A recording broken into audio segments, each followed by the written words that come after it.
Okay, ito yung mukha ng hindi makapaniwala na natalo sila na naman. The Dallas Mavericks losing once again and they're in a bad place right now. Take a look at this stats.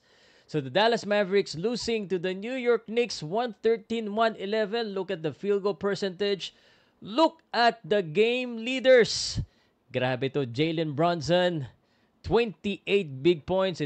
Russell, hindi ko alam ba't di siya pinasok sa bandang huli. Pero ito si Klay Thompson had a chance to actually win the game or tie the game at the end.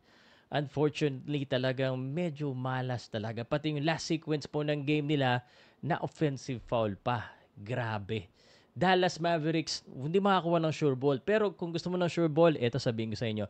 Sure ball na mapapanood po ang NBA games live sa Disney Plus. Ito nga, dito nga ako nanood ng NBA games.